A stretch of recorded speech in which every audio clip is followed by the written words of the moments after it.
السلام علیکم ورحمۃ اللہ وبرکاتہ ان الحمد للہ نحمده ونستعینه ونستغفره ونعوذ باللہ من شرور انفسنا ومن سیئات اعمالنا من يهده الله فلا مضل له ومن يضلل فلا هادي له واشهد ان لا اله الا الله وحده لا شريك له واشهد ان محمدا عبده ورسوله اما بعد فإن خير الحديث كتاب الله وخير الهدي هدي محمد صلى الله عليه وسلم وشر الأمور محدثاتها وكل محدثة بدعة وكل بدعة ضلالة وكل ضلالة في النار۔ ہر قسم کی حمد و ثنا اللہ تبارک و تعالی کے لیے اور بے شمار درود و سلام ہوں جناب نبی اکرم صلی اللہ علیہ وسلم کی ذات اقدس پہ۔ طالب علم کے آداب، اس موضوع پہ گفتگو ہو رہی ہے کہ جو بھی دین کا علم لے رہا ہے اسے کن آداب کو اپنانا چاہیے، اور میں نے پہلے بھی وضاحت کی تھی یہاں طالب علم سے مراد صرف وہ طالب علم نہیں ہے جو مدرسے میں داخل ہو کر علم لیتا ہے۔ کوئی بھی آدمی جو دین کا علم لے رہا ہے، چاہے وہ دین کا علم اسکول میں لے رہا ہو یا کالج میں لے رہا ہو یا مسجد میں لے رہا ہو یا کسی مدرسے میں لے رہا ہو یا کسی ترجمہ قرآن کی کلاس میں بیٹھتا ہو یا کسی درس میں بیٹھتا ہو، کہیں بھی کسی بھی شکل میں آپ دین کا علم لے رہے ہیں تو اس کے آداب کیا ہیں؟ تو پہلا ادب کتاب کے مؤلف نے یہ بتایا تھا کہ اخلاص، کہ علم لیتے ہوئے نیت یہ ہو کہ رب راضی ہو جائے، دنیاوی کوئی مقصد نہ ہو۔ دوسرے نمبر پہ دین کا علم لے کر آپ کیا چاہتے ہیں؟ جہالت دور کرنا چاہتے ہیں اپنے آپ سے بھی اور پبلک سے، لوگوں سے بھی۔ تیسرے نمبر پہ آپ دین کا علم لے کے کیا کرنا چاہتے ہیں؟ شریعت کا دفاع کرنا چاہتے ہیں۔ چوتھے نمبر پہ چوتھا ادب یہ ہے کہ آپ دین کا علم لے رہے ہیں تو وہ دین کے مسائل جن میں اختلاف ہے اور ان میں واضح طور پہ قرآن کی آیت نہیں ہے، نبی علیہ الصلوۃ والسلام کی حدیث نہیں ہے، اجتہادی مسائل ہیں، ان میں آپ کا سینہ کشادہ ہونا چاہیے۔ اور پانچویں نمبر پہ کیا ہے؟ جو علم آپ لیں اس پہ عمل کریں، چاہے علم کا تعلق عقیدے سے ہو، چاہے اس کا تعلق عبادات سے ہو، چاہے اس کا تعلق اخلاق سے ہو، چاہے اس کا تعلق معاملات سے ہو، علم کا تعلق جس چیز سے بھی ہے آپ اس پہ عمل کریں۔ اور آج چھٹا ادب ہے اور وہ یہ ہے کہ الدعوۃ الی اللہ، کہ آپ جو علم لے رہے ہیں وہ علم دوسرے لوگوں تک پہنچائیں، لوگوں کو اس علم کی دعوت دیں، تبلیغ کریں۔ چنانچہ کتاب کے مؤلف کہتے ہیں ان یکون داعیا بعلمہ الی اللہ یدعو فی کل مناسبۃ فی المساجد وفی المجالس وفی الاسواق وفی کل مناسبۃ، کہ آپ اپنے علم جو آپ کے پاس علم ہے اس کے ذریعے اللہ کی طرف لوگوں کو دعوت دیں۔ کس کی طرف دعوت دیں؟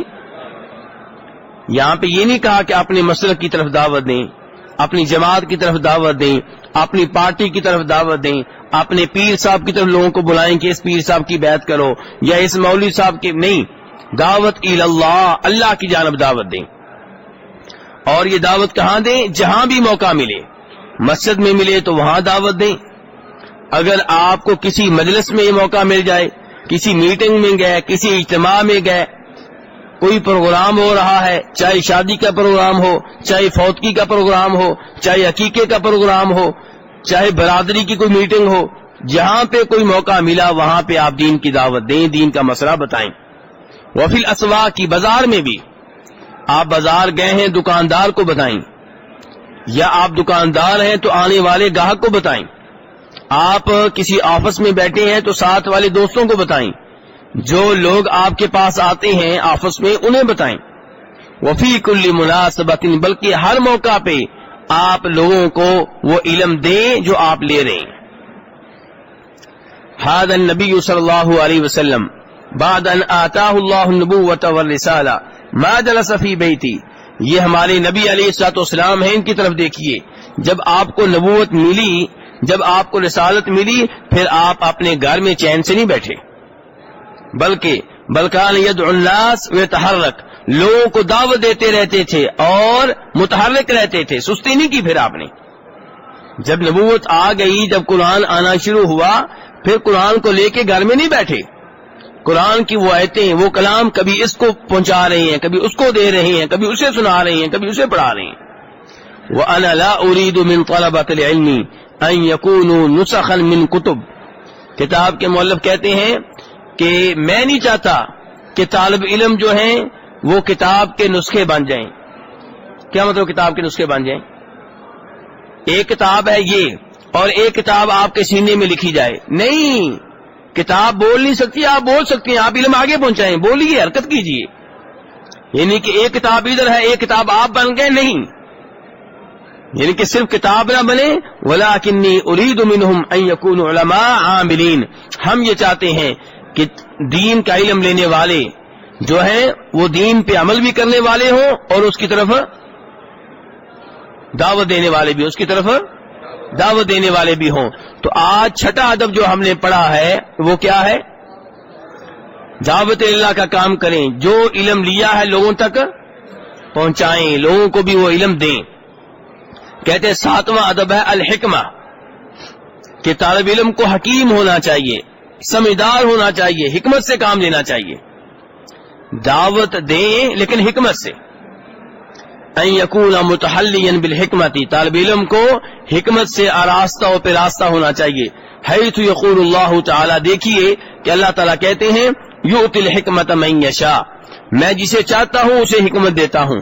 ومن یؤت الحکمہ فقد اوتی خیرا کثیرا، اللہ کہتے ہیں جسے حکمت مل گئی اسے بہت بڑی خیر مل گئی۔ تو حکمت کوئی معمولی چیز ہے؟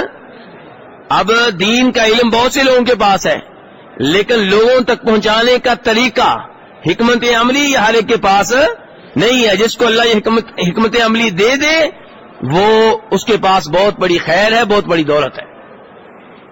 والحکمت ان یکون طالب العلم مربیا لغیرہ بما يتخلق به من الاخلاق وبما يدعو الیہ من دین اللہ۔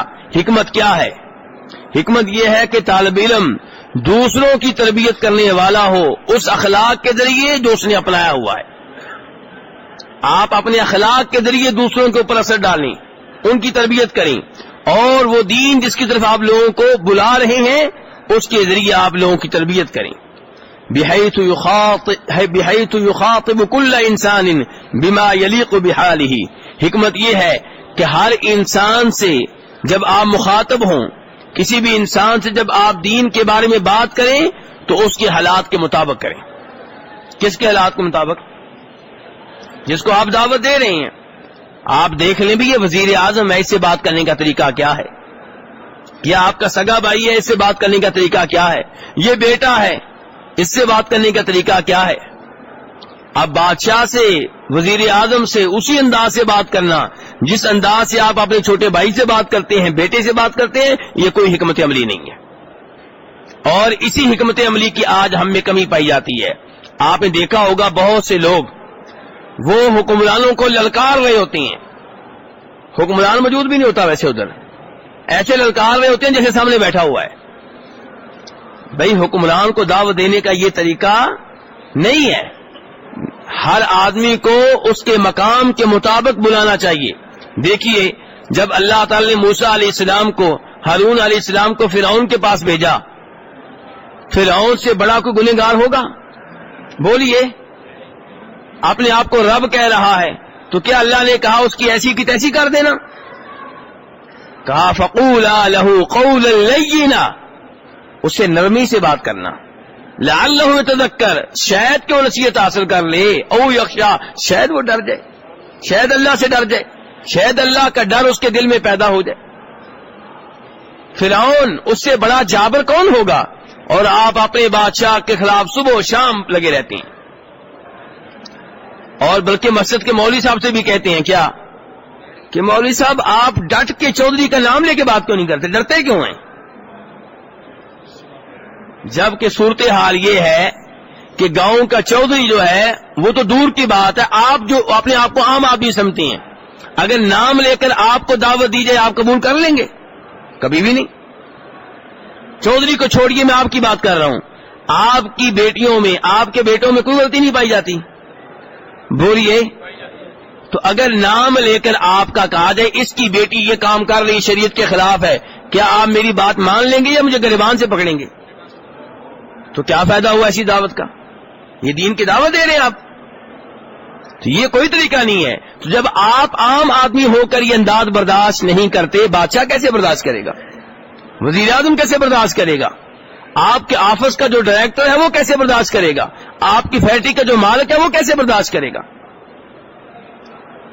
تو صرف دین لوگوں کو دینے کا شوق نہیں ہونا چاہیے، صرف جذبہ نہیں ہونا چاہیے، حکمت بھی ہونی چاہیے.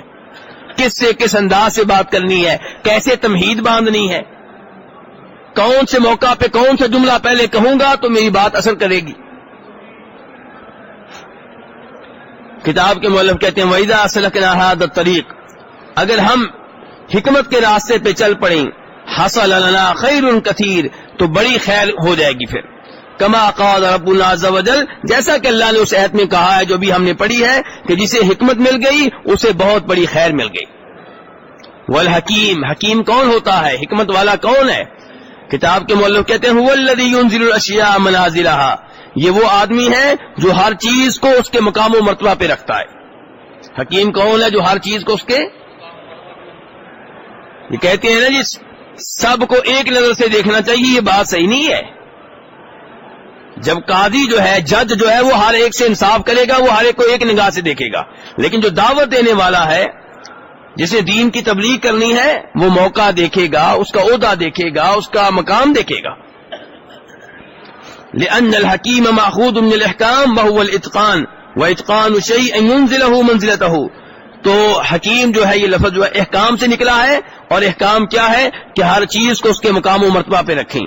فَيَنبَغِي بل يجب على طالب العلم ان يكون حکیما فی دعوته، اس لیے ضروری ہے کہ دین کا طالب علم دعوت دینے میں حکیم ہو. دعوت دینے میں کیا ہو؟ حکیم ہو. تو دین کا طالب علم، مولوی صاحب اگر ممبر و محراب پہ لوگوں کو گالیاں دینی شروع کر دیں، کیوں جی تیری بہن کی، تیری ماں کی، تیری وہ، تیری یہ، تو کیا اس سے دعوت کا اثر ہوگا؟ بالکل نہیں ہوگا. اس لیے اخلاق اپنائیے. یہ بات ہم کس کے بارے میں ہو رہی ہے؟ مجھے لگتا ہے ایک دفعہ پھر آپ سمجھ رہے ہیں کہ کسی اور کے بارے میں ہو رہی ہے. نہیں، یہ آپ بھی طالب علم ہیں. کیا آپ کبھی کسی کو اچھی بات نہیں بتاتے؟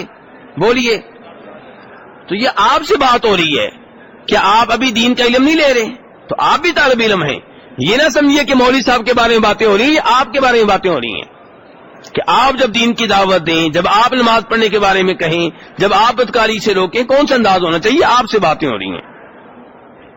وقد ذکر اللہ مراتب الدعوہ فی قولہ تعالی ادعو الی سبیل ربک بالحکمہ والموعظۃ الحسنہ وجادلہم باللتی ہی احسن.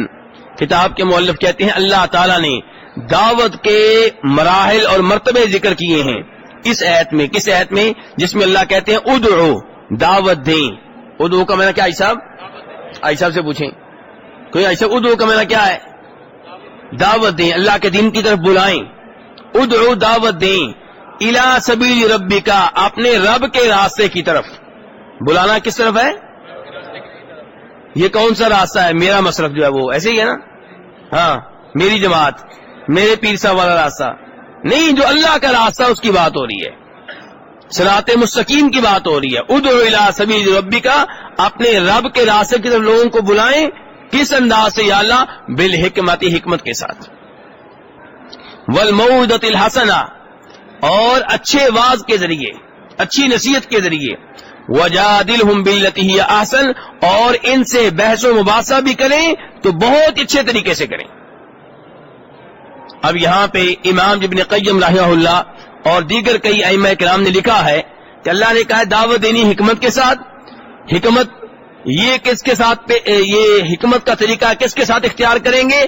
کہتے ہیں اس آدمی کے ساتھ جو آپ کی بات آسانی سے قبول کرنے والا ہو. جو آپ کی بات آسانی سے قبول کرنے والا ہو، اس میں کوئی ضد نہ ہو، ہر درمی نہ ہو، اس سے آپ حکمت اپنائیں. والموعظۃ الحسنہ، اور اچھی نصیحت. اچھی نصیحت کیا ہوتی ہے؟ پہلے اس کی وضاحت ہو جائے. اچھی نصیحت کا مطلب یہ ہے کہ آپ بات بھی سمجھائیں اور ساتھ اس میں ڈرائیں بھی اور ترغیب بھی دیں. ڈرائیں کیا کہ میں ماروں گا؟ نہیں نہیں نہیں نہیں، اللہ کے عذاب سے ڈرائیں، جہنم کی عذاب سے ڈرائیں. اور اگر آپ حکمران ہیں تو پھر آپ یہ بھی بتائیں کہ تمہیں سزا ملے گی، پھر دنیا کی سزا سے بھی ڈرائیں. اگر آپ آفیسر ہیں، شہر کے گورنر ہیں، اپنے صوبے کے گورنر ہیں، آپ وزیر اعلیٰ ہیں، آپ کے پاس کوئی بڑا عہدہ ہے سرکاری، پھر آپ یہ بھی استعمال کر سکتے ہیں. اور اس کے ساتھ ساتھ ترغیب بھی دیں. نماز پڑھو گے تو اللہ تم پہ راضی ہوگا، نماز پڑھو گے قبر میں عذاب نہیں ملے گا، تمہاری آخرت سنور جائے گی، تمہیں جنت ملے گی. اور ساتھ ساتھ آپ یہ بھی اعلان کر سکتے ہیں کہ اگر آپ نماز پڑھیں گے تو میں آپ کی یہ مدد کروں گا، میں آپ کا یہ مسئلہ حل کر دوں گا. تو یہ ہے الموعظہ الحسنہ. تو اب ابن قیم رحمہ اللہ کہتے ہیں اگر کوئی آدمی ایسا ہے جو بات قبول کرنے والا ہے لیکن لاپرواہ قسم کا ہے، غافل قسم کا ہے، تو اس کے ساتھ یہ انداز اپنائیں. وجادلہم باللتی ہی احسن، بحث و مباحثہ، یہ انداز اس سے اپنانا ہے. اللہ کہہ رہے ہیں اچھے طریقے سے بحث و مباحثہ کریں، یہ اس سے اپنانا ہے جو ضدی ہو، جو ہر درم ہو، جس کے پاس اناد ہو، اس سے بحث و مباحثہ ہوگا، لیکن وہ بھی کس طریقے سے؟ اچھے طریقے سے. بحث و مباحثے میں گالیاں نہیں دی جائیں گی، برا بلا نہیں کہا جائے گا، لان تان نہیں کی جائے گی. اچھے طریقے سے بحث و مباحثہ کریں جس کا مقصد یہ ہو کہ دین کی بات کو یہ سمجھ جائے.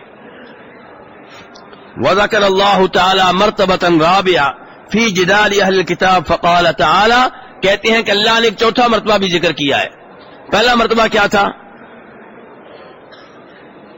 حکمت. دوسرا مرتبہ اچھی نصیحت. تیسرا مرتبہ بحث و مباحثہ لیکن بہت ہی اچھے طریقے سے. کہتے ہیں چوتھا مرتبہ بھی اللہ نے ذکر کیا ہے یہودیوں اور عیسائیوں سے بحث و مباحثہ کے ضمن میں. چنانچہ اللہ تعالیٰ کہہ رہے ہیں وَلَا تُجَادِلُوا أَهْلَ الْكِتَابِ، یہودیوں اور عیسائیوں سے جب بھی بحث و مباحثہ ہو تو إِلَّا بِالَّتِي هِيَ أَحْسَنُ، بہت ہی اچھے طریقے سے ہونا چاہیے، اخلاق کے ساتھ، پیار و محبت کے ساتھ. إِلَّا الَّذِينَ ظَلَمُوا مِنْهُمْ، لیکن جو ان میں سے بے انصاف ہوں، ظلم کرنے والے ہوں، ان سے جو بحث و مباحثہ ہوگا ظاہر ہے کہ وہ صرف بحث و مباحثہ ہی ہوگا. اس میں شاید یہ چیز چھوٹ جائے کہ بہت اچھا طریقہ، شاید اس میں ہلکا طریقہ ہو، لیکن یہ نہیں کہ گالی دیں، وہاں بھی گالی دینے کی اجازت نہیں ہے، برا بلا کہنے کی اجازت نہیں ہے. فَيَخْتَارُ طَالِبُ الْعِلْمِ مِنْ أَسَالِيبِ دَعْوَةِ مَا يَكُونُ أَقْرَبَ إِلَى الْقَبُولِ، طالب علم کو چاہیے یہ دعوت کے 4 انداز جو بتائے گئے ہیں ان میں سے وہ انداز اختیار کرے جس کے قبول ہونے کا امکان ہو، جس کے بارے میں پتا ہو جس کو میں دعوت دے رہا ہوں وہ اسے مان لے گا. وَمِثَالُ ذَلِكَ فِي دعوت الرسول صلی اللہ علیہ وسلم، کہتے ہیں آئیے میں آپ کے سامنے چند مثالیں رکھتا ہوں کہ نبی علیہ السلام کی دعوت کا انداز کیا تھا. کہتے ہیں جاء اعرابی، ایک عرابی آیا. عرابی کسے کہتے ہیں؟ بدو کو. کس کو کہتے ہیں؟ بدو. اس کا ترجمہ دیہاتی کر سکتے ہیں؟ نہیں، اس کا ترجمہ دیہاتی نہیں ہے. عرابی میرے بھائیوں کہتے ہیں ان لوگوں کو جو باقاعدہ کسی آبادی میں نہیں رہتے، نہ شہر میں نہ گاؤں میں، وہ چارے اور پانی کے ساتھ ان کی آبادی ہوتی ہے، جانور ان کے پاس ہوتے ہیں. بدو نشین، بادیہ نشین، بدو یعنی کہ بادیہ نشین، صحرا نشین، جدھر پانی اور گھاس ہے ادھر ان کی رہائش ہے. 6 مہینے ادھر ہے تو 6 مہینے ادھر ہے، وہاں سے کہیں ادھر نکل گیا ہے، وہاں سے آگے کہیں نکل گیا ہے، پھر پتہ چلا پیچھے ادھر بڑی آج کل گھاس، ادھر واپس آ گئے. تو یہ ہوتے ہیں عرابی. تو آپ کے پاس ایک عرابی آیا اور اس نے مسجد کے کونے میں پیشاب کر دیا. کون سی مسجد میں؟ مسجد نبوی میں. آپ پھر صحابہ کرام نے کیا کیا اس کے ساتھ؟ اور نبی اسلام نے اس کو زندہ آگ لگائی کہ نہیں لگائی؟ آج کل تو کہتے ہیں بے ادب گستاخ ہے، پکڑو اس کو لگاؤ آگ. کیوں جی؟ آپ کے گجرا والا میں ایک حافظ قرآن کو سڑک پہ زندہ گھسیٹا گیا حتیٰ کہ مار دیا گیا. کیوں جی؟ گستاخ ہے. کیا گستاخی کی ہے؟ کیا وہ حافظ قرآن ہے؟ کیا وہ؟ بولیے ذرا. گستاخی کیا کی ہے؟ گستاخی یہ کی ہے کہ قرآن پاک کے زید اور آق جو ہیں انہیں اس نے جلا دیا ہے. یہ گستاخی ہے. اگر یہ گستاخی ہے تو سب سے پہلے یہ کام کس نے کیا ہے؟ بولیے. ہمارے تیسرے خلیفہ جناب عثمان ابن عفان رضی اللہ تعالیٰ عنہ نے اور صحابہ کرام نے. ان کے زمانے میں جو قرآن پاک کے زید اور آگ تھے، بخاری شریف اٹھا لیں، انہوں نے قرآن پاک کے جو زید اور آگ تھے انہیں آگ لگائی. کنہوں نے؟ حضرت عثمان نے. اور قرآن پاک کے زید اور آگ کے ساتھ جو کچھ ہم کرتے ہیں ان میں سے یہ سب سے بہتر طریقہ ہے، کیونکہ صحابہ کرام نے اختیار کیا ہے. دوسرا طریقہ کیا ہے؟ لوگ کہتے ہیں دوسرا طریقہ یہ ہے کہ سمندر میں ڈال دیں، دریا میں ڈال دیں. ایسا ہی ہے، ایسا ہی ہے نا. تو دریا اگر یہیں اور آگ کسی کافر ملک میں پہنچا دے پھر،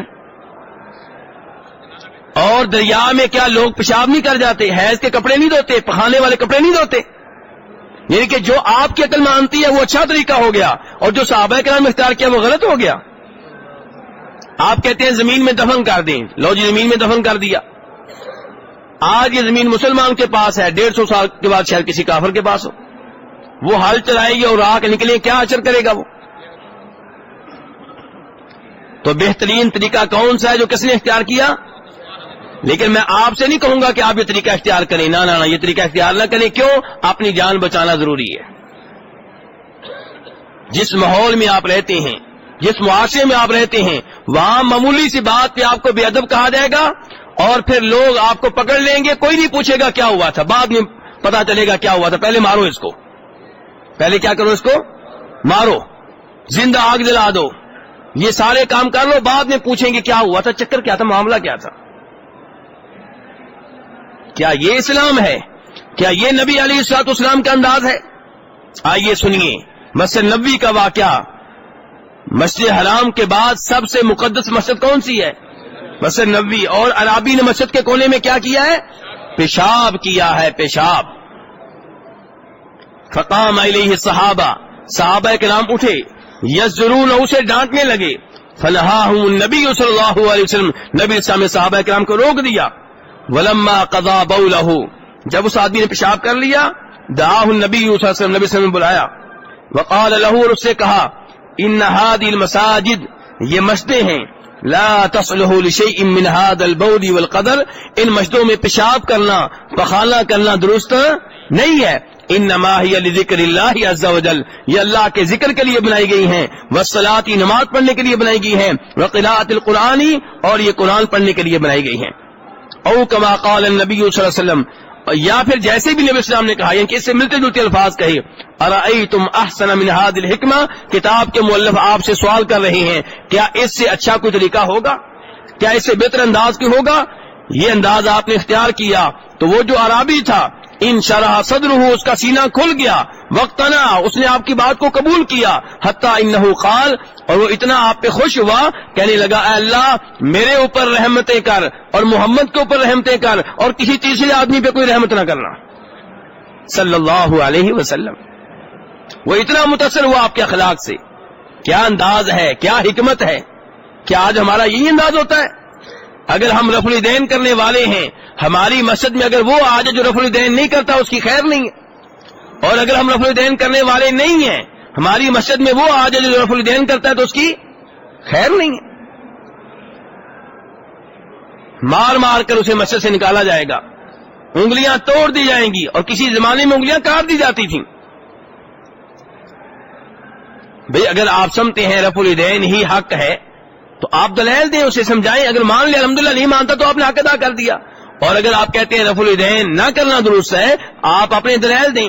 وہ مان لیا الحمدللہ، نہیں مانتا تو نہ صحیح، مسجد سے نکال دینا یہ کون سا طریقہ ہے؟ اسی لیے آپ دیکھیں پاک و ہند میں مسجدیں الگ الگ ہیں. یہ فلاں مسلک والوں کی ہے، یہ فلاں مسلک والوں کی ہے، یہ ان کی ہے، یہ ان کی ہے، یہ ہماری ہے اور یہ ان کی ہے. جبکہ سعودی عرب میں آپ پورے سعودیہ میں گھوم لیں، ایک ہی مسجد ہے سب کے لیے. رفع الیدین کرنے والا بھی اسی میں نماز پڑھے گا، رفع الیدین نہ کرنے والا بھی اسی میں نماز پڑھے گا. اور امام عام طور پہ رفع الیدین کرنے والے ہیں، لیکن کبھی ایسا نہیں ہوا کہ رفع الیدین نہ کرنے والے کو ڈانٹا گیا ہو، گھورا گیا ہو، مارا گیا ہو، مسجد سے نکالا گیا ہو. پورے سعودیہ میں کسی مسجد میں آپ نماز پڑھ لیں رفع الیدین کے بغیر، کوئی آپ کو ڈانٹے گا نہیں. ہاں یہ ہو سکتا ہے کوئی آپ کو دلیل دے، سمجھانے کی کوشش کرے، آپ مان لیں ٹھیک، نہیں تو نہ سے۔ تو میرے بھائیوں، بلکہ اس سے زیادہ افسوسناک بات یہ ہے کہ جب ہم نے دعوت کا اچھا انداز اختیار نہیں کیا تو کیا ہوا تھا؟ سعودی حکومت آنے سے پہلے مسجد حرام، اللہ کے سب سے عظیم گھر میں کتنے مصلی تھے جانتے ہیں؟ 4 مصلی تھے۔ کیا مطلب ہے اس کا؟ یعنی کہ زور کی نماز اذان ہو گئی ہے، اس کے بعد اب نمازیں پڑھنے کی باری آئی ہے، تو اب سب نمازی مسجد میں موجود ہیں، باوضو ہیں۔ اب جناب مثال کے طور پہ، ترتیب کی مثال میں اپنی طرف سے دے رہا ہوں، مثال کے طور پہ سب سے پہلے حنبلی نماز پڑھیں گے، امام احمد بن حنبل کو ماننے والے، باقی 3 مسلک کے لوگ موجود ہیں، اس کے پیچھے نماز نہیں پڑھیں گے، ہمارا امام نہیں ہے، ان کا امام ہے۔ کدھر ہے؟ ادھر موجود ہیں، دیکھ رہے ہیں، باوضو ہے، مسجد میں موجود ہیں۔ اس کے بعد شافعی امام نماز پڑھائے گا، باقی 3 مسلک والے اس کے پیچھے نماز نہیں پڑھیں گے، پھر مالکی پڑھائے گا، پھر حنفی پڑھائے گا، یہ انداز تھا۔ اللہ تعالیٰ کا شکر ادا کریں کہ ٹی وی کا زمانہ آنے سے پہلے پہلے، ویڈیو کا زمانہ آنے سے پہلے پہلے یہ چیز سعودی حکومت نے ختم کر ڈالی، ورنہ آج کافر ہمارے اوپر ہنس رہے ہوتے، ہمارا مذاق اڑا رہے ہوتے کہ تم ہمیں مسلمان کرنا چاہتے ہو، پہلے اپنے آپ کو مسلمان کر لو۔ تو نبی علیہ الصلوۃ والسلام کا انداز دیکھیے، مسجد میں پیشاب کیا ہے، پیشاب پلید ہے کہ نہیں ہے؟ اور کس میں کیا ہے؟ مسجد میں۔ اور آپ کہتے ہیں کتاب کے مؤلف ایک دوسرا قصہ لے لیں، نبی علیہ الصلوۃ والسلام کی دعوت کے انداز، ایک اور مثال لے لیں۔ کہتے ہیں معاویہ بن حکم السلمی روایت کرتے ہیں، کہتے ہیں کہ میں نماز پڑھ رہا تھا اللہ کے رسول صلی اللہ علیہ وسلم کے ساتھ، یعنی کہ آپ امامت کر رہے تھے اور پیچھے جو لوگ نماز پڑھ رہے تھے ان میں بھی موجود تھا۔ اذ عطس رجل من القوم، ایک آدمی نے چھینک لی، فقلت یرحمک اللہ، تو میں نے کہا اللہ تیرے اوپر رحم فرمائے۔ کس سے کہا؟ چھینک لینے والے سے۔ کب؟ نماز کے دوران کہ نماز کے بعد؟ نماز کے دوران۔ کیا یہ جملہ کہنا ٹھیک ہے؟ ٹھیک نہیں ہے۔ کیوں؟ کیونکہ اس میں تو آپ گفتگو کر رہے ہیں، تیرے اوپر اللہ رحم کرے، تیرے اوپر۔ چھینک آ جائے نماز میں آپ الحمدللہ کہہ سکتے ہیں آستہ آواز سے، لیکن نماز میں یہ نہیں کہنا یرحمک اللہ یا یہدیکم اللہ، یہ چیزیں نہیں کہنی، کیونکہ یرحمک اللہ یہدیکم اللہ یہ تو گفتگو ہے، اللہ تیرے اوپر رحم کرے، اللہ تجھے ہدایت دے، یہ جملہ نماز کے علاوہ کہا جائے گا۔ نماز میں یہ جملے، نماز میں چھینک آنے والا آستہ آواز سے کیا کہہ لے؟ الحمدللہ، بس۔ اب یہ معاویہ بن حکم سلمی کہتے ہیں کہ میں نے کیا کہہ دیا؟ یرحمک اللہ، اللہ تیرے اوپر رحم کرے۔ فرمان القوم بابصارہم، لوگ مجھے گھورنے لگے، لوگ مجھے گھورنے لگے۔ فقلت واسقل امیہ، میں نے کہا تم لوگوں کو تمہاری ماں گم پائے، ما شأنکم تنظرون الیہ، تمہیں کیا ہوا، تم کیوں مجھے اس طرح دیکھ رہے ہو؟ نماز میں کہا کہ نماز کے بعد؟ نماز میں۔ یہ معاملہ کب ہو رہا ہے؟ نماز میں۔ یہ کہ پہلے یرحمک اللہ کہہ دیا ہے، اوپر سے یہ کہہ دیا تم مجھے کیوں گھور رہے ہو؟ فجعلوا یضربون بأیدیہم علی افخاذہم، تو لوگ اپنے ہاتھ اپنی رانوں پہ مارنے لگے۔ کیا مطلب؟ اور چپ ہو جا، تو کیا کر رہا ہے نماز میں؟ یعنی کہ اشاروں میں چپ کروا رہے ہیں۔ فلما رأیتہم یصمتوننی، جب میں نے ان کو دیکھا کہ مجھے خاموش کروا رہے، مجھے غصہ بڑا آیا، لیکنی سکت، لیکن میں چپ ہو گیا۔ فلما صلی رسول اللہ صلی اللہ علیہ وسلم، جب اللہ کے رسول صلی اللہ علیہ وسلم نے نماز پڑھ لی، فبأبی ہوا و امی، میرے ماں باپ آپ پہ قربان ہوں، ما رأیت معلما بعدہ احسن تعلیما منہ، میں نے آپ سے بہتر کوئی معلم آپ کے بعد نہیں دیکھا، آپ سے بہتر ٹیچر میں نے کوئی نہیں دیکھا۔ فواللہ ما قہرنی ولا ضربنی ولا شتمنی، اللہ کی قسم نہ آپ نے مجھے ڈانٹا، نہ مجھے مارا، نہ مجھے برا بلا کہا۔ نماز بظاہر نماز کی توہین ہوئی ہے کہ نہیں ہوئی؟ بظاہر ایسے ہی لگتا ہے نا۔ قال انہا، آپ نے اتنا کہا، ان هذه الصلاة لا يصلح فيها شيء من كلام الناس، کہ یہ نماز ہے، نماز میں گفتگو کرنا درست نہیں ہے. انما هو تسبیح و تکبیر و قراءۃ القرآن. نماز نام ہے سبحان اللہ کہنے کا، اللہ اکبر کہنے کا اور قرآن پاک کی تلاوت کا. کیسا انداز ہے نبی علیہ السلام کا میرے بھائیوں. بھئی ان کو مسئلہ معلوم نہیں ہے، آپ نے سمجھا دیا. مسئلہ معلوم نہیں ہے، آپ نے بتا دیا. نہ ڈانٹا ہے، نہ مارا ہے، نہ برا بلا کہا ہے. اور ہم کیا کرتے ہیں اس کی بھی ایک مثال لے لیں. آپ نے شاید ایک کلپ دیکھا ہو، نہیں دیکھا تو کبھی نہ کبھی آپ دیکھ لیں گے. کلپ کس کے خلاف ہے؟ مسجد نبوی کے امام کے خلاف ہے. کس کے خلاف ہے؟ اس کلپ میں بتایا جا رہا ہے کہ یہ سعودیہ کے لوگ، یہ وہابی لوگ بڑے بے ادب ہیں، بڑے گستاخ ہیں. اس کی مثال لیں جی. مثال کیا ہے جی؟ مثال یہ ہے کہ مسجد نبوی کے سب سے سینئر امام ڈاکٹر علی عبد الرحمن الحذیفی حفظہ اللہ، وہ نماز پڑھا رہے ہیں. کیا پڑھا رہے ہیں؟ ابھی نماز شروع کی ہے کہ وہ کہتے ہیں انتظروا دقیقہ، اور اس کلپ میں یہ عربی لفظ بھی سنائی دے رہا ہے. کیا مطلب ہے اس کا؟ کہ 1 منٹ انتظار کرو. انتظروا کا معنی کیا ہوتا ہے؟ دقیقہ کا مطلب کیا؟ 1 منٹ. یہ کہہ کے ڈاکٹر صاحب جو ہے وہ چلے گئے. ہوا کیا تھا اصل میں؟ ان کا وضو ٹوٹ گیا تھا. کیا ہوا تھا؟ بولیے. وضو ٹوٹ گیا تھا. وہ جلدی سے گئے اور وضو کر کے واپس آئے. اب اگر میرے بھائیوں میرے جیسا کوئی کمزور ایمان والا ہوتا تو میں سوچتا لاکھوں دنیا پیچھے کھڑی ہے، ٹی وی پہ منظر آ رہا ہے، اب نماز توڑ کر جانا مناسب نہیں ہے. نماز پڑھا دیتے ہیں، بعد میں اللہ سے توبہ کر لیں گے. بعد میں کیا کر لیں گے؟ یہ اگر میرے جیسا کوئی ہوتا کمزور ایمان والا. لیکن اللہ اس امام کو جزائے خیر دے، متقی پرہیزگاری.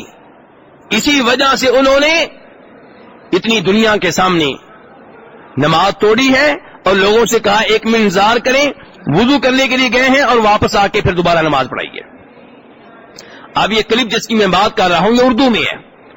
اس میں وہ کہنا چاہتے ہیں لو جی دیکھو انتظروا دقیقہ کی جب آواز آئی ہے نا، ترجمہ کیا کر رہے ہیں؟ دیکھو یہ امام مسجد نبوی کا امام کیا کہہ رہا ہے؟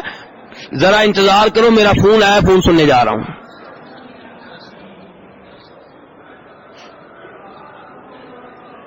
یہ کلپ آج بھی موجود ہے اور جو گفتگو کرنے والا ہے آپ اس کو وہاں سے پہچان لیں گے. اس انداز سے لوگوں کو متنفر کیا جاتا ہے کہ یہ بے ادب ہیں، گستاخ ہیں، وہ ہیں، یہ ہیں. تو میرے بھائیوں یہ کوئی انداز نہیں ہے. اور نبی علیہ السلام کا انداز کیا آپ دیکھ لیں. مان لیتے ہیں جی امام صاحب جو ہیں وہ فون سننے گئے تھے تو آپ اچھے انداز سے سمجھا دیں. پہلی بات ہے سوچا نہیں جا سکتا کہ یہ کام ہو، لیکن فرض کر لیتے ہیں جی. تو نبی علیہ السلام کا انداز آپ دیکھ لیں کہ یہ صحابی بار بار نماز میں گفتگو کرتے نہیں ہیں تو آپ نے انہیں ڈانٹا نہیں ہے، مارا نہیں ہے، برا بلا نہیں کہا، صرف سمجھا دیا ہے کہ یہ نماز ہے اور نماز میں گفتگو کرنا درست نہیں ہے. وَمِنْ هُنَا نَجِدْ أَنَّ الدَّعْوَةَ إِلَى اللَّهِ يَجِبُ أَن تَكُونَ بِالْحِكْمَةِ كَمَا أَمَرَ اللَّهُ عَزَّ وَجَلَّ. امام صاحب کہتے ہیں، کتاب کے مؤلف کہتے ہیں کہ ان مثالوں سے پتا چلا کہ اللہ کی طرف دعوت دیں لیکن حکمت کے ساتھ جیسا کہ اللہ نے حکم دیا ہے. وہ مثال آخر کہتے ہیں ایک اور مثال لے لیں. کہتے ہیں اب ایک اور مثال لے لیں جس سے آپ کو پتا چلے گا کہ جہاں تھوڑی بہت سختی کرنے والی ہو وہاں کر لینی چاہیے. ان النبی صلی اللہ علیہ وسلم رأى رجلا، آپ نے ایک آدمی کو دیکھا، وفی یدہ خاتم ذہب، اور اس کے ہاتھ میں سونے کی انگوٹھی تھی.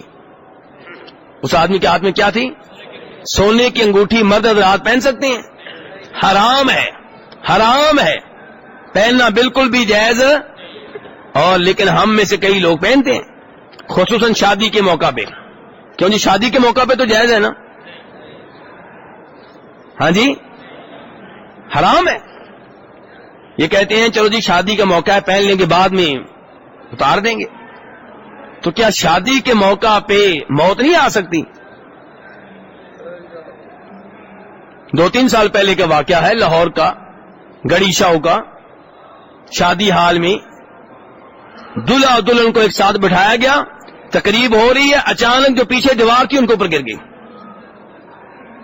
وہ دیکھو بھائی اشارہ کر رہے ہیں کہ وہ جانتے ہیں واقعے کو, کہتے ہیں میں ادھر ہی رہتا ہوں یہ دیکھنے. تو کس نے آپ کو گارنٹی دے دی ہے کہ شادی کے وقت موت نہیں آتی؟ آپ جو مرضی گناہ کر لیں, ناچ گانا, بے حیائی, بے پردگی, کیوں جی؟ تو دیکھیے یہاں پہ کہ اس آدمی نے, اس صحابی نے سونے کی انگوٹھی پہنی ہے, اور سونے کی انگوٹھی مردوں پہ حرام ہے. تو نبی علیہ الصلوۃ والسلام نے اس عظیم صحابی کے ہاتھ سے سونے کی انگوٹھی اتار لی, ورما بھی, اور اسے پھینک دیا. اس کی جیب میں نہیں ڈالی کہ بیگم کو دے دینا, بلکہ کیا کیا آپ نے؟ پھینک دیا. اور فرمایا یعمد احدکم الی جمرۃ من نار, کہ تم آگ کا انگارہ اپنی انگلی میں پہنتے ہو, آگ کا انگارہ اپنی انگلی میں ڈال رہے ہو. یعنی کہ روزے قیامت یہ انگوٹھی تمہارے لیے کیا بن جائے گی؟ جہنم کی آگ کا انگارہ بن جائے گی. ولما انصرف النبی صلی اللہ علیہ وسلم, نبی اسلام پھر چلے گئے. تو اس آدمی سے کہا گیا خود خاتمک انتفع بی, نبی اسلام تو چلے گئے, اب انگوٹھی اپنی اٹھا لو, خود نہ پہنو, فائدہ اٹھا لو, یعنی کہ بیگم کو دے دینا, بیچ ڈالنا, کچھ کر لو. اس آدمی نے کیا کہا؟ فقال واللہ لا آخذ خاتما طرحه رسول اللہ صلی اللہ علیہ وسلم, وہ انگوٹھی جسے اللہ کے رسول نے پھینک دیا ہے میں کبھی بھی اسے نہیں اٹھاؤں گا, نہیں لوں گا, نہیں لوں گا. یہ ہے حقیقی محبت, یہ ہے تابعداری, یہ ہے آپ کی شریعت کو اپنانا. فاسلوب التوجیہ ہنا اشد, کتاب کے مؤلف کہتے ہیں دیکھیے یہاں سمجھانے کا انداز کچھ سخت ہے. لأن لكل مقام مقالا, کیونکہ ہر چیز کا ایک موقع ہوتا ہے, کہیں پہ نرمی, کہیں پہ تھوڑی سی سختی بھی کی جا سکتی ہے. وہکذا ينبغي لكل من يدعو الى اللہ, جو بھی اللہ کے دین کی طرف دعوت دیتا ہے اسے چاہیے کہ ان ينزل الامور منازلها, کہ ہر معاملے کو اس کے مقام و مرتبہ پہ رکھے. وَأَلَّا يَجْعَلَ النَّاسَ عَلَى حَدٍّ سَوَاءٍ, سب لوگوں سے ایک جیسا سلوک نہ کرے. وَالْمَقْصُودُ حُصُولُ الْمَنْفَعَةِ, آپ نے کہاں پہ کون سا انداز اختیار کرنا ہے, یہ آپ دیکھیں کہ فائدہ یہاں پہ کس چیز کا ہوگا, نرمی کا ہوگا کہ سختی کا ہوگا. وَإِذَا تَأَمَّلْنَا مَا عَلَيْهِ كَثِيرٌ مِنَ الدُّعَاةِ الْيَوْمِ, کہتے ہیں اگر ہم دیکھیں, غور کریں کہ آج بہت سے دعوت دینے والے وہ کون سا انداز اختیار کیے ہوئے ہیں. وجدنا ان بعضهم تاخذ الغیر حتى ينفر الناس من دعوته, کچھ لوگ ایسے ہیں ان کو بڑی غیرت آتی ہے, جب کوئی لوگ شریعت کی خلاف ورزی کرتے ہیں انہیں بڑی غیرت آتی ہے, پھر وہ ایسا انداز اختیار کرتے ہیں کہ لوگ اس کی دعوت کے انداز سے نفرت کرنے لگتے ہیں, اس کو پسند نہیں کرتے. لو وجد احدا يفعل شيئا محرما, اگر کسی کو دیکھا کہ حرام کام کر رہا ہے, لوجدته, تو آپ دیکھیں گے کہ وہ اس کی تشہیر کرے گا اور اسے قوت کے ساتھ, سختی کے ساتھ روکے گا.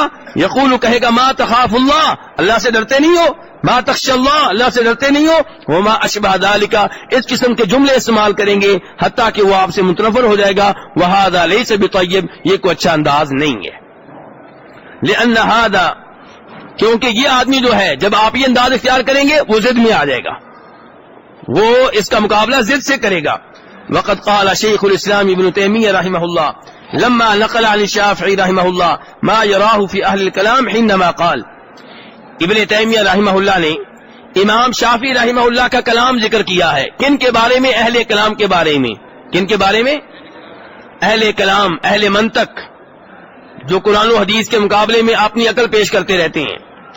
تو انہوں نے کہا امام شافعی نے, حکمی فی اہل الکلام, اہل کلام کے بارے میں میرا فیصلہ یہ ہے, میرا حکم یہ ہے, ان یضربوا بالجرید والنعال, کہ انہیں کھجور کی ٹہنیوں سے ان کی مرمت کی جائے اور انہیں جوتے مارے جائیں, کیونکہ قرآن کے مقابلے میں اپنی منطق کو لے کر آتے ہیں. ویطاف بہم فی العشائر, اور ان کو مختلف قبیلوں میں گھمایا جائے. ویقال, اور کہا جائے یہ سزا ہے اس آدمی کی جو کتاب و سنت کو ترک کر دے. واقبل علی الکلام, اور کتاب و سنت کو ترک کر کے منطق وغیرہ کی طرف آ جائے. یہ کلام کس کا ہے؟ بولیے بھائی صاحب, آپ میرے ساتھ نہیں لگتا ہے. یہ کس کا کلام ہے؟ امام شافعی کا کلام ہے. کس کا کلام ہے؟ اب ابن تیمیہ اس کے اوپر تبصرہ کرتے ہیں. قال شیخ الاسلام ان الانسان اذا نظر الى هؤلاء وجدهم مستحقین لما قاله الشافعی من وجہ، کہ انسان جب ان کی طرف دیکھے، ان اہل کلام کی طرف، تو آپ محسوس کریں گے کہ جو سزا امام شافعی نے بیان کی ہے اس کے یہ حقدار ہیں، ایک لحاظ سے یہ حقدار ہیں. ولكنه اذا نظر اليهم بعين القدر والحيرة قد استولت عليهم والشيطان قد استحوذ عليهم فانه يرق لهم ويرحمهم. لیکن جب آپ تقدیر کی آنکھ سے ان کو دیکھیں گے تو آپ دیکھیں گے کہ یہ لوگ منطق پڑھ پڑھ کے اتنے حیرت میں پڑ گئے، ان کو سمجھ نہیں آتی حق کدھر ہے، اور شیطان نے ان پہ غلبہ کر لیا ہے. اس لیے آپ کو ان پہ ترس آئے گا، آپ کو ان پہ رحم آئے گا، اور آپ اللہ کی حمد و ثنا بیان کریں گے کہ یا اللہ تیرا شکر ہے تو نے مجھے ان کی حالت سے محفوظ رکھا ہوا ہے. آج بھی آپ کئی لوگ دیکھیں گے کہ وہ اپنے بزرگوں پیروں کی وجہ سے کتاب و سنت کو ترک کر دیتے ہیں. کس کو ترک کر دیتے ہیں؟ بلکہ مجھے کل ہی کسی بھائی نے کلپ بھیجا، سنیے ذرا کلپ بھیجا، اس میں ایک آدمی ایک عالم دین سے سوال کر رہا ہے. عالم دین بڑی عمر کے ہیں، بزرگ لگتے ہیں، ان سے سوال ہو رہا ہے کہ اللہ تعالیٰ نے قرآن پاک میں صاف صاف کہا ہے. سوال کرنے والا کہہ رہا ہے، سوال کرنے والا ان کا اپنا مرید ہے، اپنا معتقد ہے، کوئی غیر نہیں ہے. سوال کرنے والا کہہ رہا ہے کہ حضرت اللہ نے تو صاف صاف کہا ہے کہ قل انما انا بشر مثلکم، کہ آپ کہہ دیں کہ میں تمہاری طرح کا بشر ہوں. تو پھر ہم یہ بات کیوں نہیں مانتے؟ تو وہ آگے سے وہ پیر صاحب وہ بزرگ کیا کہتے ہیں؟ وہ آگے سے کہتے ہیں بھی یہ تو نبی علیہ السلام کی عاجزی ہے. یہ کیا ہے؟ یہ آپ کی عاجزی ہے کہ اللہ نے کہا یہ کہہ دیں، آپ نے کہہ دیا. یعنی کہ گویا کہ نعوذ باللہ یہ بات درست نہیں ہے، لیکن آپ نے عاجزی میں کہہ دی، نعوذ باللہ. یعنی کہ ان کا انداز یہ ہے بات کرنے کا، کہنا یہ چاہتے ہیں کہ یہ بات درست نہیں ہے، گویا کہ نعوذ باللہ اللہ نے غلط بات آپ سے کہیں کہہ دو اور آپ نے عاجزی میں کہہ دی. انا للہ و انا الیہ راجعون. کہتے ہیں آگے سے یہ تو اللہ نے چونکہ آپ کو کہا تھا آپ نے عاجزی میں کہہ دیا ہے. اور پھر کہتے ہیں قرآن میں تو یہ بھی آیا ہے کہ انما المؤمنون اخوہ، کہ مومن بھائی بھائی ہیں. قرآن میں کیا آیا ہے؟ کہنا یہ چاہتے ہیں کہ اگر قرآن کی باتیں ماننے پہ آئیں گے تو پھر آپ کو یہ بات بھی ماننا پڑے گی. یعنی کہ نعوذ باللہ کہنا چاہتے ہیں کہ نہ وہ مانو نہ یہ مانو. کیونکہ انداز دیکھیے، کہتے ہیں قرآن میں تو یہ بھی آیا انما المؤمنون اخوہ، مومن بھائی بھائی ہیں، تو کیا آپ اپنے ابو کو بھائی کہیں گے؟ دیکھیے کس انداز سے قرآن پاک کو رد کیا جا رہا ہے، قرآن پاک کا انکار کیا جا رہا ہے، جبکہ بچہ جانتا ہے کہ جب قرآن نے کہا مومن بھائی بھائی ہیں، اس کا کیا مطلب ہے؟ دینی لحاظ سے، اور دینی لحاظ سے ہمارا باپ بھی بھائی ہے. ابراہیم علیہ السلام نے اپنی بیگم سے کیا کہا تھا اور کیا کہا تھا؟ تم دینی لحاظ سے میری بہن ہو. یعنی کہ کہاں کی بات کہاں پہ، اپنے عقیدے کو نہیں چھوڑنا، قرآن کو تبدیل کرنا ہے. اپنا عقیدہ نہیں چھوڑنا، قرآن کی 2 آیتوں کی تفسیر غلط کر ڈالی اپنے عقیدے کی حفاظت میں. یہ انداز دیکھتے جائیے آپ. اور پھر پبلک بھی عجیب ہے، خوش ہوتے ہیں لو جی ہمارے بزرگ بھی قرآن سے دلیل دیتے ہیں نا جی، یہ دلیل دیتے ہیں آپ کے بزرگ، یہ ان کی دلیل. انداز سن لیجیے آپ. اچھا چلیں جی مان لیتے ہیں کہ نبی علیہ السلام نے نعوذ باللہ یہ بات عاجزی میں کہہ دی، یعنی کہ صحیح نہیں تھی لیکن آپ نے عاجزی میں کہہ دی. تو نبی علیہ السلام کو یہاں تو اللہ نے آرڈر دیا تھا، لیکن صحابہ کرام کے سامنے خود آپ نے کئی دفعہ کہا کہ میں بشر ہوں. بخاری مسلم کی حدیث ہیں. ایک دفعہ آپ نماز میں بھول گئے، نماز کے بعد صحابہ کرام سے آپ کہتے ہیں تم نے مجھے یاد کیوں نہیں کروایا؟ میں تمہاری طرح کا بشر ہوں، جیسے تم بھول جاتے ہو میں بھی بھول جاتا ہوں، جیسے تمہیں غصہ آتا ہے مجھے بھی غصہ آتا ہے. اب یہ آپ کے اپنے الفاظ ہیں، کیوں کہے آپ نے؟ اور ایک ام سلمہ کی روایت ہے رضی اللہ تعالیٰ عنہ، اس میں آپ فرماتے ہیں کہ تم لوگ انکم تختصمون الیہ، تم لوگ میرے پاس اپنا جھگڑا لے کر آتے ہو تاکہ میں فیصلہ کر دوں. یاد رکھو میں بشر ہوں. آپ کیا کہہ رہے ہیں؟ تم میں سے جو جھگڑا لے کر آتے ہو، کوئی ایک چرب زبان ہوتا ہے، اس کی زبان زیادہ چلتی ہے، ہو سکتا ہے کہ اس کے دلائل سے متاثر ہو کے میں اس کے حق میں فیصلہ کر دوں جبکہ وہ حق پہ نہ ہو. اگر میں اس کے حق میں فیصلہ کر دوں تو جو چیز وہ لے گا وہ آگ کا انگارہ ہے، لینا ہے تو لے لو، چھوڑنا ہے تو چھوڑ دو.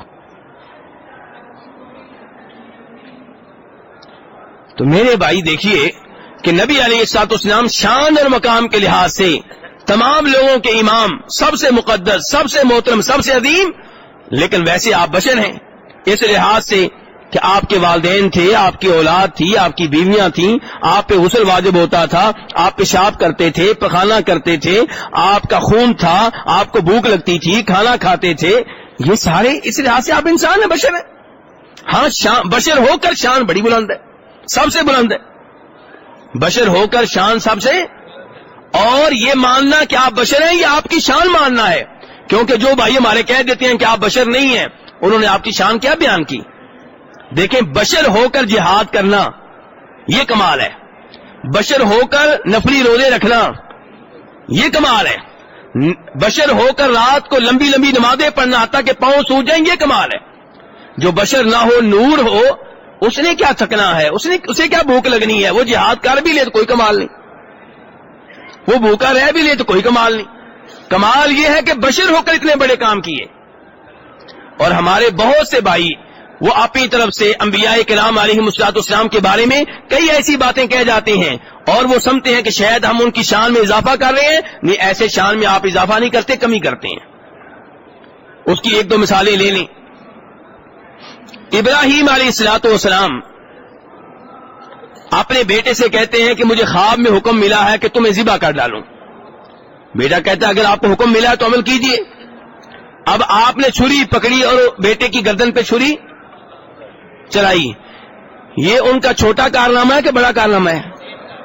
کتنا بڑا؟ کتنا کو بڑا؟ بہت بڑا. وہ بیٹا جو دعائیں کر کے لیا ہے، بڑھاپے میں لیا ہے، اللہ نے کہہ دیا اس کو ذبح کرو. اور ابراہیم علیہ السلام ہچکچائے نہیں، جوان بیٹے کی گردن پہ چھری چلا دی ہے. وہ الگ بات ہے کہ اللہ نے بچا لیا، اللہ نے بیٹے کو بچا لیا. اب ان کی بہت بڑا کارنامہ ہے اور یہ ہم سب مانتے ہیں.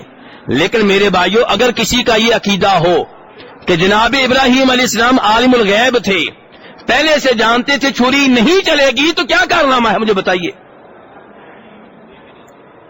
اگر یہ کہا جائے کہ وہ عالم الغیب تھے، پہلے سے جانتے تھے چھری، تو پھر کیا کارنامہ ہے؟ پھر کیا کارنامہ ہے مجھے بتائیے. کارنامہ تب بنتا ہے کہ وہ سمجھتے تھے کہ چھری چلے گی، بیٹا ذبح ہو جائے گا، اور چھری صدق کے دل سے چلا دی ہے، لیکن معجزہ ہوا کہ اللہ نے بچا لیا ہے. اور ابراہیم علیہ السلام کی ایک اور بہت بڑی قربانی ہے کہ اللہ کی توحید بیان کرتے کرتے جب کافر بادشاہ نے کہا کہ اس آدمی کو آگ میں پھینک دو. کس نے پھینک دو؟ آگ جلائی گئی، بہت بڑی آگ، اور کہا گیا اس کو پھینک دو. اب ابراہیم علیہ السلام اللہ سے دعائیں کر رہے ہیں. کیا پڑھ رہے ہیں؟ حسبنا اللہ و نعم الوکیل، کہ اللہ ہی کافی ہے، اللہ ہی کارساز ہے. اب بطور نبی ان کو یقین ہے کہ اللہ میری مدد کرے گا، لیکن یہ بھی خطرہ ہے کہ ہو سکتا ہے آگ اپنا کام دکھا دے، میں شہید ہو جاؤں. ایسا ہے کہ نہیں ہے؟ لیکن اگر آپ یہ کہیں کہ آپ عالم الغیب تھے، پہلے سے 100% علم تھا کہ آگ نہیں جلائے گی، تو پھر کیا کارنامہ ہے؟ کیوں جی کیا کارنامہ ہے؟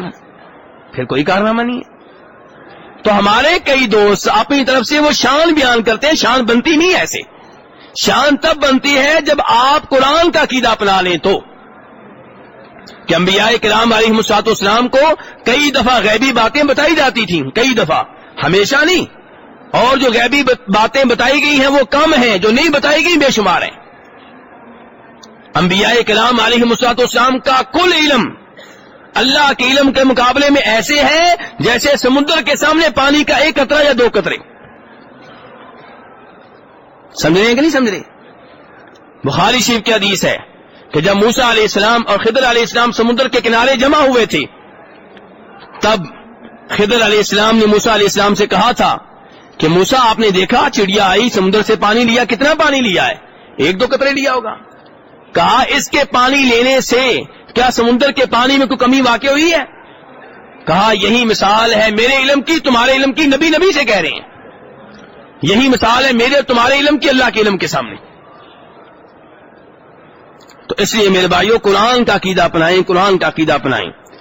تو یہ کہہ رہے ہیں کتاب کے مؤلف کہ یہ جو اہل کلام ہیں ان کو دیکھ کر آپ اللہ کی حمد و ثنا بیان کریں کہ یہ دیکھیں اپنے عقلی دلائل کی وجہ سے، کس کی وجہ سے؟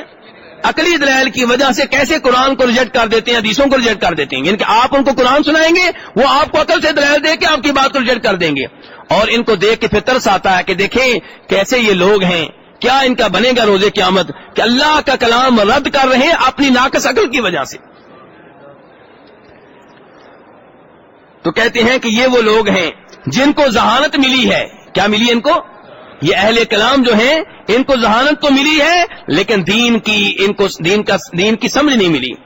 ان کو بہت زیادہ اللہ نے عقل تو دی ہے لیکن دین کا علم ان کو نہیں ملا. ان کو کان تو ملے ہیں، آنکھیں تو ملی ہیں، دل تو ملا ہے، لیکن ان کی آنکھوں نے، ان کے دل نے، ان کی نگاہوں نے ان کو فائدہ نہیں دیا. کہتے ہیں اسی طرح ہمیں چاہیے ہے بھائیوں کہ ہم گنہگاروں کی طرف دو لحاظ سے دیکھیں، شریعت کے لحاظ سے بھی، تقدیر کے لحاظ سے بھی. شریعت کے لحاظ سے دیکھیں تو ہمیں ان پہ کوئی ترس نہیں آنا چاہیے. شریعت کے لحاظ سے دیکھیں تو ہمیں ان کے اوپر کوئی ترس نہیں آنا چاہیے. اللہ نے زنا کرنے والے مرد اور زنا کرنے والی عورت کے بارے میں کہا ہے کہ ان کو 100 کوڑے مارو. کتنے کوڑے مارو؟ فجلدوا کل واحد منہما مئۃ جلدہ. اور ساتھ ہی اللہ نے کہا کہ 100 کوڑے مارتے ہوئے تمہیں ترس نہیں آنا چاہیے، کیونکہ کس کا حکم ہے؟ اللہ کا. ترس نہیں کھانا کہ بیچارہ کس بات کا؟ اللہ کی شریعت کو اس نے ہوا میں اڑا دیا ہے. لیکن جب ہم تقدیر کے لحاظ سے دیکھیں تو پھر ہمیں رحم آنا چاہیے، ترس آنا چاہیے کہ دیکھو یہ کیسی شریعت کی خلاف ورزی کر رہے ہیں، ان کا کیا بنے گا. تو یہ طالب علم ہوتا ہے اور جو جاہل ہوتا ہے اس کے پاس صرف غیرت ہوتی ہے، علم نہیں ہوتا. تو جو طالب علم ہے، دین کی طرف دعوت دینے والا ہے، اسے چاہیے کہ حکمت کو استعمال کرے. کسے استعمال کرے؟ حکمت کو. میرے بھائی یہ علم کے 7 آداب بیان ہو چکے ہیں اور یہ سلسلہ جاری و ساری رہے گا. اب میں